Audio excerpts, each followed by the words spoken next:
Have you ever had a day where everything just seemed to go wrong? Or maybe you did something kind, and soon after, good things started happening in your life. You might have thought, is this karma? Most of us have heard of karma, and it's become a word people use casually. We think of it as this force that pays us back for our actions, almost like the universe is watching and reacting. But karma is a lot deeper than just good or bad luck. In this video, we're going to explore what karma actually means in Buddhism. We'll look at it as a principle of cause and effect, not as a cosmic scorekeeper, but as a way to understand how our actions shape our lives and our future. By the end, you'll see that karma isn't about instant payback, but about the impact of our intentions and choices over time. Let's dive in and uncover the true meaning of karma. What is karma? So, what exactly is karma? The word karma comes from the ancient Sanskrit language and literally means action. In Buddhism, karma isn't about fate or some mysterious force that controls what happens to us.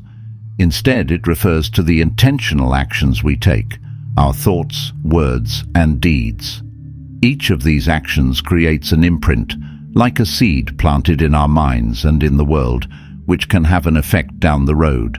In other words, karma is a law of cause and effect, where our actions shape our experiences over time. However, there are a lot of misconceptions surrounding karma. People often think of karma as instant payback or cosmic punishment. The idea that if someone does something bad, bad things will immediately happen to them, or if they do something good, they'll get rewarded. While this view makes karma feel like a sort of justice system, it actually misses the core of what karma means in Buddhism. Karma isn't about punishment or reward. It's more like a ripple effect of the choices we make.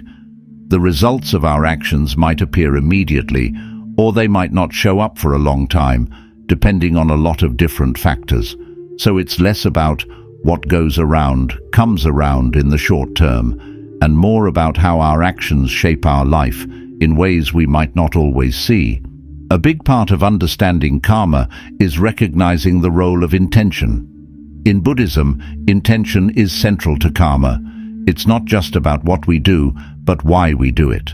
For example, if you accidentally step on someone's foot, it doesn't carry the same karmic weight as if you did it on purpose out of anger. Buddhism teaches that our intentions, whether they're based in kindness, greed, anger, or compassion, are what shape the karmic energy of our actions.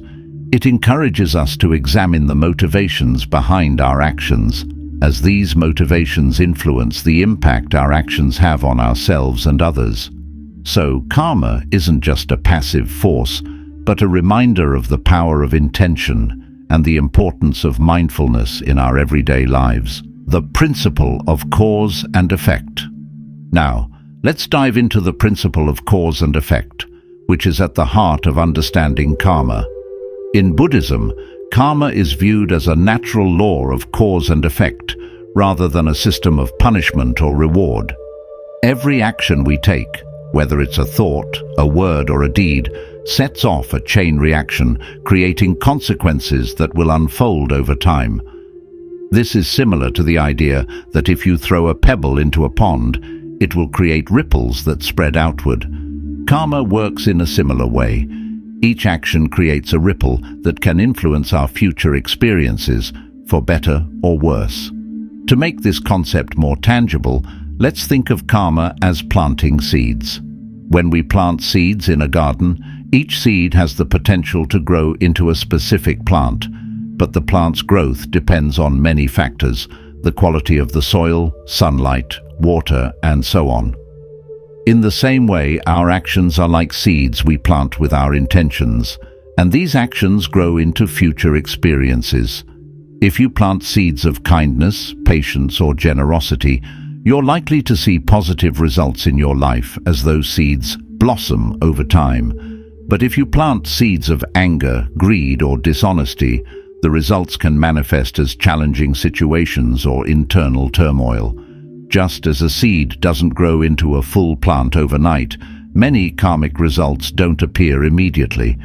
They may take time, or they might even show up in unexpected ways, influenced by the conditions around them. Another important aspect of karma is that results don't always appear right away.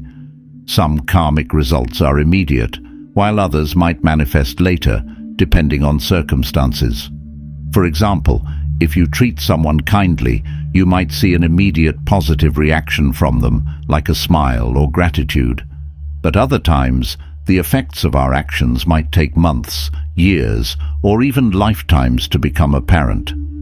This is why karma in Buddhism isn't seen as instant payback. It's more like a slow, complex process that unfolds in its own time. By being mindful of the seeds we're planting with our intentions and actions, we shape not only our present, but also our future, creating a life path that's influenced by the choices we make along the way. Script segment for karma in everyday life. So, how does karma actually show up in our daily lives? Let's look at some real-life examples to see how the principle of karma, or cause and effect, plays out. Imagine that you're at work and a coworker is having a difficult day. You take a few minutes to listen to them and offer some kind words of support. That small act of compassion might immediately brighten their day, and in the long run, it could even strengthen your relationship with that coworker. By planting this seed of kindness, you're likely to see positive effects. Perhaps they'll remember your support and be there for you when you need it.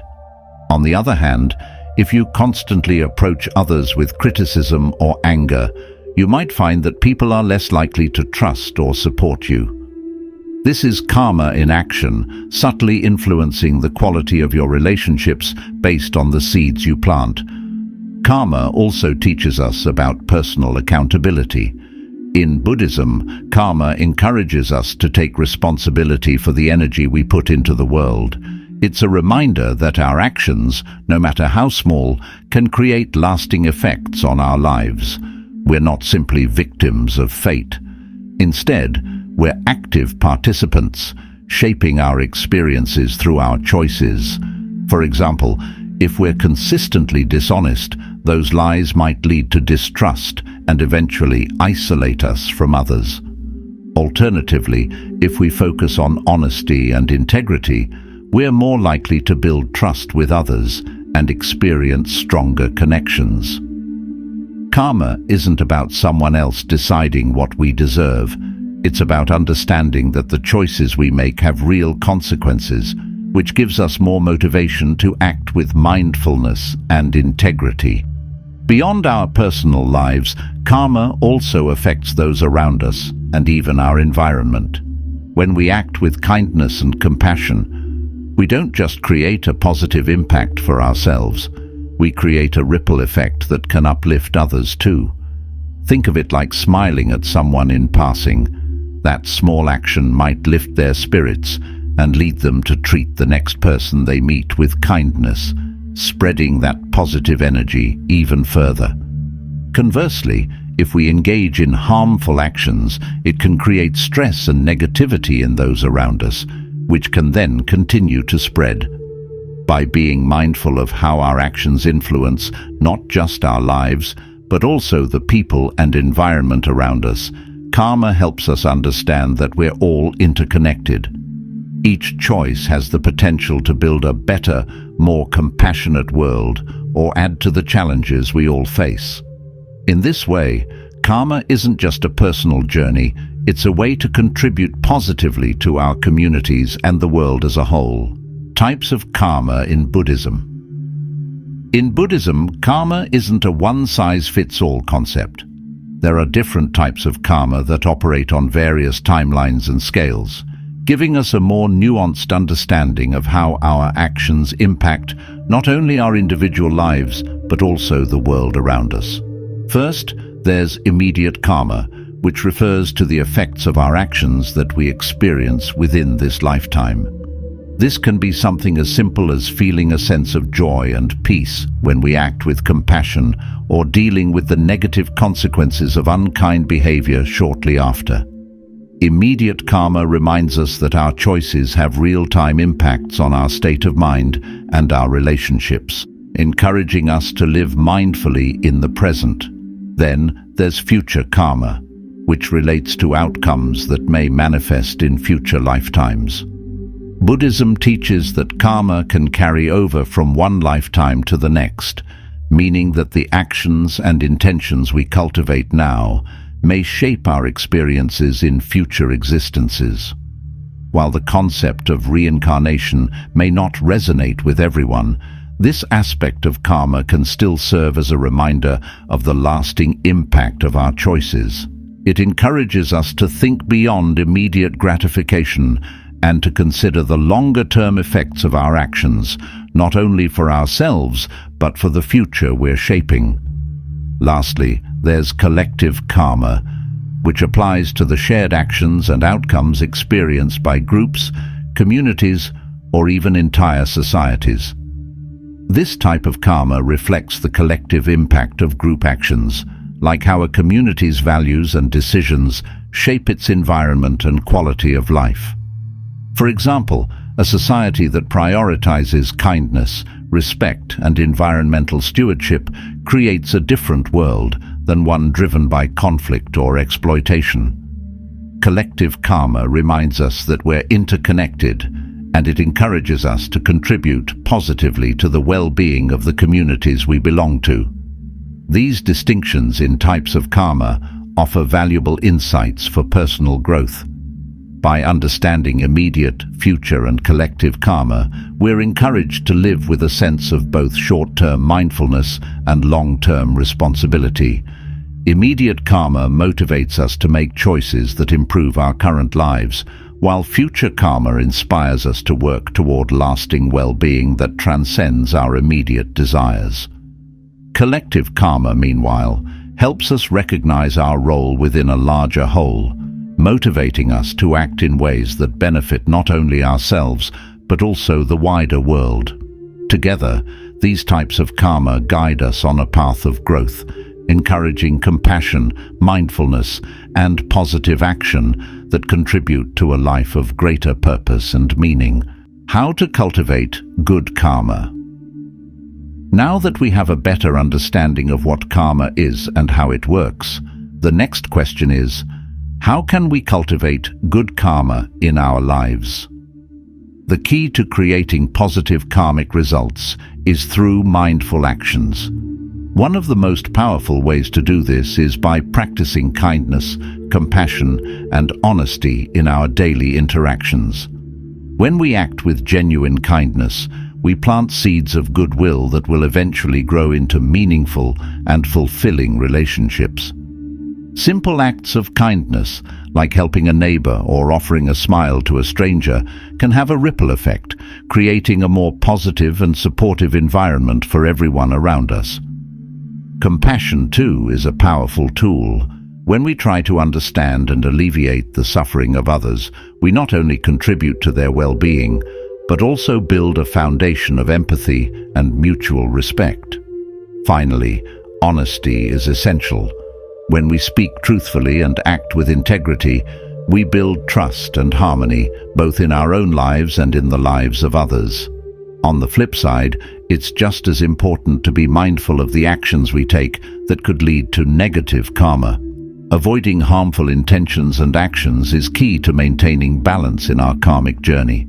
Harmful actions might not always be obvious. They can range from overt acts of cruelty to subtler behaviors like gossip, dishonesty, or even harboring ill thoughts toward others.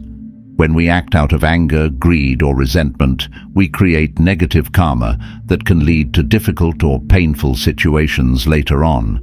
The Buddhist principle of non-harming, or ahimsa, encourages us to refrain from causing harm to others, whether physically, emotionally, or mentally.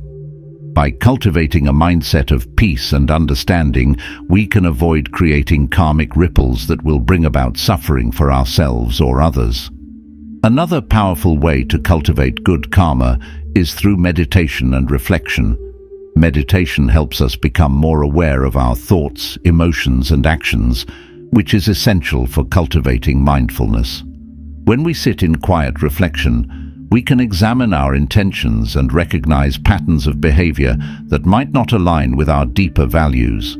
Meditation encourages us to connect with our true selves, fostering greater clarity, compassion, and self-awareness.